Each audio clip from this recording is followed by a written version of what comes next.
வணக்கம். நீங்க அனுப்பி வச்சிருந்த சில குறிப்புகளை பார்த்தோம். கோலிவுட் இசையில ஒரு பெரிய மாற்றம் வரப்போகுதுன்னு அது சுட்டிக்காட்டுது. ம் அது நம்ம முன்னாடி ஒரு ஆழமான கேள்விய வைக்குது.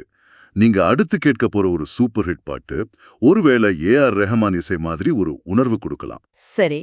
ஆனா அதை உருவாக்குனது ஒரு மனுஷன் இல்ல, ஒரு ஆர்டிஃபிஷியல் இன்டெலிஜென்ஸ்.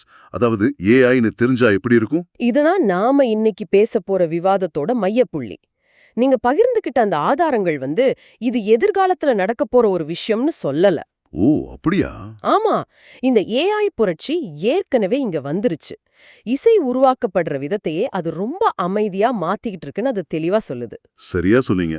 சரி, அப்போ இத நாம ஆழமா அலசி பார்க்கலாம். இந்த ஆதாரங்கள்ல இருக்கிற முக்கிய கருத்துக்களை ஆராய்வதுதான் நம்ம நோக்கம். கண்டிப்பா. ஏஐ கோலிவுட் இசையை எப்படி மாத்த போகுது? கலைஞர்களுக்கு ஒரு புது கருவியா இருக்குமா? இல்ல அவங்களுக்கே ஒரு போட்டியா மாறுமா? ஆமா, அதுதான் கேள்வி.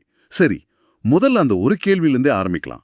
உங்க குறிப்புகள்ல ஒண்ணுல அடுத்த ஏ.ஆர். ரெஹமானின் இசைப்படைப்பை ஒரு மனிதர் உருவாக்கவில்லை, ஒரு ஏஐ உருவாக்கியதென்றால் எப்படி இருக்கும் அப்படின்னு கேட்டிருந்தது. ம் அது மனசு என்னவோ பண்ணுச்சு. ஒரு இசையமைப்பாளரோட அந்த தனித்துவம், அவரோட ஆன்மான்னு சொல்றோமே, அதை ஒரு கம்ப்யூட்டர் ப்ரோக்ராம் கொண்டு வர முடியுமா? இங்கதான் ஒரு சுவாரஸ்யமான விஷயம் இருக்கு. அந்த கட்டுரை ஏ.ஆர். ரஹ்மான் பேரை குறிப்பிடுறதுக்கு ஒரு ஆழமான காரணம் இருக்கு. என்ன காரணம்? அவரோட இசை வெறும் ஸ்வரங்களோட தொகுப்பு கிடையாது. அது ஒரு காலகட்டத்தோட உணர்ச்சி, ஒரு புதுமையான அனுபவம். இப்போ ஏஐ கிட்ட ரஹ்மானோட 1000 பாட்டை கொடுத்து அவரை மாதிரி ஒரு பாட்டை உருவாக்க சொன்னா அது செஞ்சிடும். புரியுது. அதாவது இதுவரைக்கும் யாருமே கேட்காத ஒரு புது சத்தத்தை, ஒரு புது இசை வடிவத்தை உருவாக்குறது, ஏற்கனவே இருக்கிறத நகல் எடுக்கிறது ஒரு டெக்னாலஜி சவால். ஆனா புதுசா ஒன்ன உருவாக்குறது அது மனிதனோட கற்பனை சம்பந்தப்பட்டது. அப்போ ஏஐ ஒரு நல்ல மாணவனா இருக்கலாம். ஆனா அது ஒரு குருவா மாற முடியுமாங்கிறது தான் இங்க கேள்வி. ஓ, நீங்க சொல்றது வித்தியாசமா இருக்கு. அப்போ இந்த டெக்னாலஜி படைப்பாற்றலை அதிகப்படுத்துமா இல்ல அதோட ஆன்மால குறைச்சிடுமா? உதாரணத்துக்கு ஒரு மியூசிக் டைரக்டர் இருக்காரு. ஹம் ஒரு மெட்டுக்காக ரொம்ப நேரம் யோசிக்கிறாருன்னு வச்சுப்போம். அப்போ ஒரு ஏஐ அவர்கிட்ட 10 விதமான மெட்டுகளை கொடுத்தா அது அவரோட வேலைக்கு உதவுற மாதிரி தானே? நிச்சயமா. இங்கதான் ஏஐ ஒரு கூட்டாளியா, அதாவது ஒரு கொலாபரேட்டரா செயல்படுது. உங்க குறிப்புகள்ல ஒண்ணு இத ரொம்ப அழகா சொல்லுது. இறுதியான கூட்டாளி அல்லது இறுதியான போட்டியாளர் அப்படின்னு. ஆமா, படிச்சேன். ஒரு இசையமைப்பாளருக்கு உத்வேகம் தேவைப்படும் போது, இல்ல ஒரு பாட்டுக்கு பின்னணி இசையை எப்படி அமைக்கலான்னு யோசிக்கும் போது, ஏஐ ஒரு மிகச்சிறந்த உதவியாளனா இருக்க முடியும். குறிப்பா இந்த டெக்னிக்கல் வேலைகள்லையா? கரெக்ட். சவுண்ட் மிக்சிங், மாஸ்டரிங் மாதிரி ரொம்ப டெக்னிக்கலான வேலைகள்ல மனிதர்களை விட ஏஐ ரொம்ப வேகமாவும் துல்லியமாவும் செயல்படும். இதத்தான் உங்க ஆதாரங்கள்ல ஒண்ணு நிகரற்ற செயல்திறன், அதாவது அன்பேரலல்ட் எஃபிஷியன்சின்னு சொல்லுது. அப்போ ஒரு நிமிஷம். செயல்திறன் அதிகமாகிறது நல்லது தானே? அப்புறம் ஏன் உங்க குறிப்புகள்ல ஒண்ணு கோலிவுட் இசை அதன் மிகப்பெரிய சீர்குலைவை எதிர்கொள்கிறது அப்படின்னு ஒரு எச்சரிக்கை மணி அடிக்குது? அந்த சீர்குலைவு, அதாவது டிஸ்ரப்ஷன் அப்படிங்கிற வார்த்தை எதை நோக்கி கைகாட்டுது? செயல்திறன் நல்லதுதான். ஆனா கலை நேர்மைக்கு என்ன விலை கொடுக்க போறோம் அப்படின்னு அதே ஆதாரம் ஒரு எதிர்கேள்வியை எழுப்புது. சரி. பிரச்சனை எங்க ஆரம்பிக்குதுன்னா, ஒரு கருவியா இருக்க வேண்டிய ஏஐ கலைஞராகவே மாற முயற்சிக்கும் போதுதான். உதாரணத்துக்கு ஒரு இயக்குனர் ஒரு இசையமைப்பாளர்கிட்ட கேக்குறாருன்னு வைப்போம், எனக்கு கர்நாடக ராகங்களும் மேற்கத்திய எலக்ட்ரானிக் இசையையும் கலந்து ஒரு புதுமையான இசை வேணும் அப்படின்னு. ஒரு மனித இசையமைப்பாளர் அதை யோசிச்சு உருவாக்குவார். ஆனா ஏஐ ஒரு மனிதன் யோசிக்கவே முடியாத அளவுக்கு நூற்றுக்கணக்கான புதுமையான இசைக்கலவைகளை சில நிமிஷங்கள்ல உருவாக்கி கொடுத்துடும். இது கேட்கவே பிரமாதமா இருக்கே. இது ஒரு நல்ல விஷயம் தானே? ஒரு பக்கம் ஆமாம். ஆனா இன்னொரு பக்கம் பாருங்க, பாடல் வரிகளை எடுத்துக்கலாம். சரி. ஒரு சூழ்நிலைய சொல்லி ஏஐ கிட்ட பாட்டு எழுத சொன்னா அது எதுகை மோனையோட கச்சிதமா வரிகளை கொடுத்துடும். ஆனா அதுல உணர்ச்சி இருக்குமா? போகட்டும் போடா அப்படின்னு எழுதும்போது அதுல ஒரு விரக்தியும் தெளிவும் கலந்திருக்கும். அந்த உணர்ச்சியை ஒரு அல்காரிதம் எப்படி கொண்டு வரும்?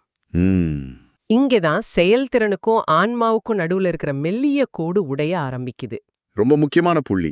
ஏன்னா இசைங்கிறது வெறும் சத்தம் இல்ல, அது கதை சொல்லணும், உணர்ச்சிகளை கடத்தணும். சரி, நீங்க அனுப்புன குறிப்புகள்ல இருந்த இன்னொரு விஷயத்துக்கு வருவோம். சொல்லுங்க.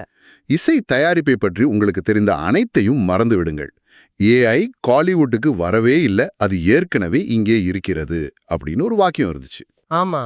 இந்த அமைதியான புரட்சி ஸ்டூடியோக்களுக்குள்ள எப்படி நடக்குது? இதுதான் ரொம்ப சுவாரஸ்யமான பகுதி. இது பெரிய விழா எடுத்து அறிவிப்புகளோட நடக்கிற விஷயம் அல்ல.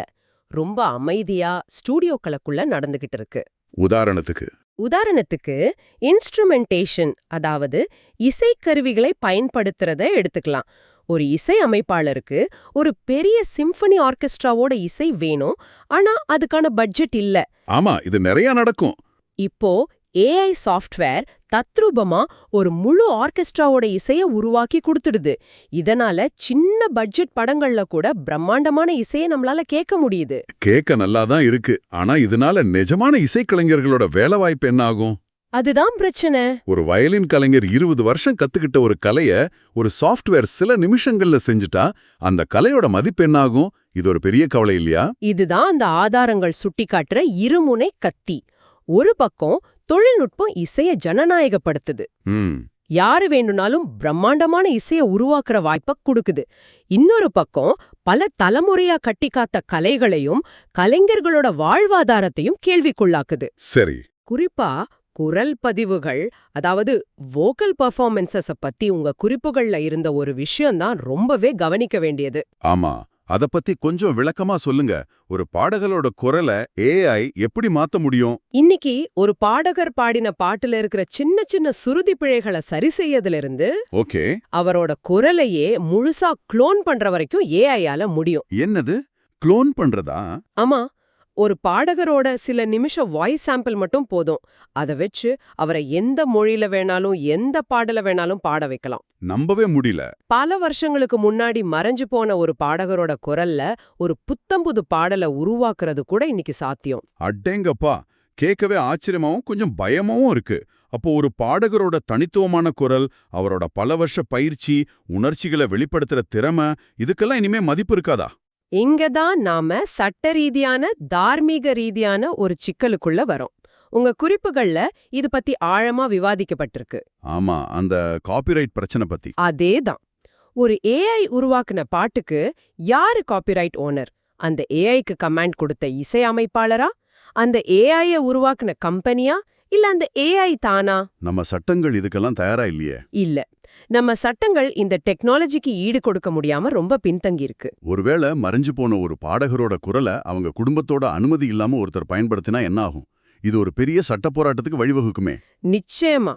இது வெறும் சட்ட பிரச்சனை மட்டும் இல்ல, இது ஒரு தார்மீக பிரச்சனையும் கூட. அது எப்படி? மறைந்த ஒரு பாடகரின் குரலை ஏஐ மூலமா மறு உருவாக்கம் செய்யறது அவருக்கு நாம செய்யற மரியாதையா இல்ல அவரோட கலைய சுரண்டறதா? யோசிக்க வேண்டிய விஷயம். ஒரு இசையமைப்பாளர் ஏஐ உருவாக்குன ஒரு மெட்டையோ குரலையோ தன்னோட படைப்புன்னு சொல்லிக்கிறது எந்த விதத்துல சரி? இந்த கேள்விகளுக்கெல்லாம் தெளிவான பதில்கள் இன்னும் இல்ல. அதனாலதான் உங்க ஆதாரம் இத காலிவுட்டின் மிகப்பெரிய சீர்குலைவுன்னு அழுத்தமா சொல்லுது. இது வெறும் கற்பனை இல்லைன்னு புரியுது. சமீபத்துல கூட தி பீட்டில்ஸ் இசைக்குழுவோட ஒரு புது பாடல் வெளியாச்சு இல்லையா, நவ் அண்ட் தென். ஆமா ஆமா, அதுல இறந்து போன ஜான் லெனனோட குரலை ஏஐ வச்சுதான் பிரிச்சு எடுத்தாங்க. அது மாதிரி ஏதாவது காலிவுட்ல நடக்க வாய்ப்பு இருக்கா? ரொம்ப சரியான உதாரணம். அந்த பீட்டில்ஸ் பாடல்ல ஏஐயே ஒரு புது குரலை உருவாக்க பயன்படுத்தல. ஓ, ஏற்கனவே பதிவு செய்யப்பட்ட ஒரு டேப்ல இருந்து ஜான் லெனனோட குரலை மட்டும் மத்த இரைச்சல்கள்ல இருந்து பிரிச்செடுக்க பயன்படுத்தினாங்க. அது ஒரு விதத்துல பழைய ஒரு ஓவியத்தை புதுப்பிக்கிற மாதிரி. சரி. ஆனா கோலிவுட்ல நாம பேசிக்கிட்டு இருக்கிறது அடுத்த கட்டம். அதாவது இல்லாத ஒரு குரலை இல்லாத ஒரு மெட்டை உருவாக்குறது. இங்க கோடு ரொம்ப மெல்லிசா இருக்கு. எது கலைய பாதுகாக்கிறது எது கலைய சிதைக்கிறதுன்னு கண்டுபிடிக்கிறது கஷ்டம். அப்போ இதையெல்லாம் பார்க்கும்போது ஒரு பக்கம் ஏஐ நேரத்தை மிச்சப்படுத்துது, புதுசா யோசிக்க வைக்குது. இன்னொரு பக்கம் கலையோட ஆன்மாவையே கேள்வி கேக்குது, கலைஞர்களோட வேலையை பறிக்குது. ஆமா, இந்த ரெண்டுக்கும் நடுவுல ஒரு சமநிலையை எப்படி கண்டுபிடிக்கிறது?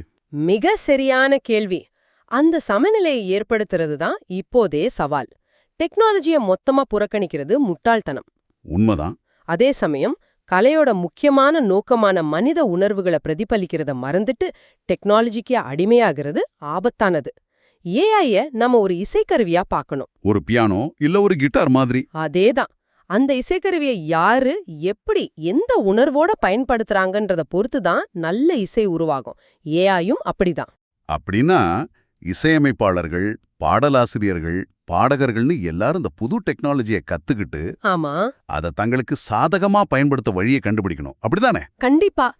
இத ஒரு அச்சுறுத்தலா பார்க்காம ஒரு புது வாய்ப்பா பார்க்கணும்.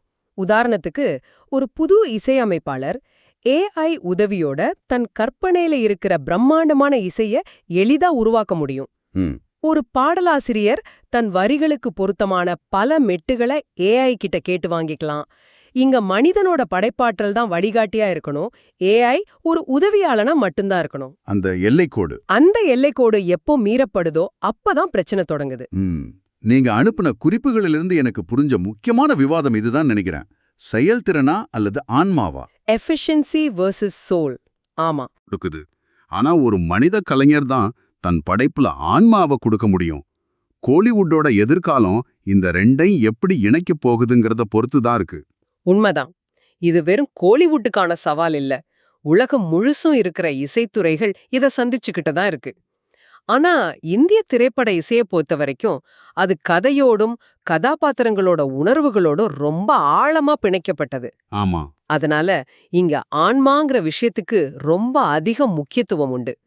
ஒரு சோகமான காட்சியில வர்ற பாட்டுல இசை கருவிகளோட சத்தம் மட்டும் இல்ல, அதுல இருக்கிற வலியும் ரசிகர்களுக்கு போய் சேரணும். கரெக்ட். அந்த வலிய ஒரு அல்காரிதம் உண்மையா கொடுக்க முடியுமாங்கிறது தான் இப்போதைய விவாதம். அப்போ இந்த நீண்ட உரையாடல்ல இருந்து நாம என்ன புரிஞ்சுக்கலாம்?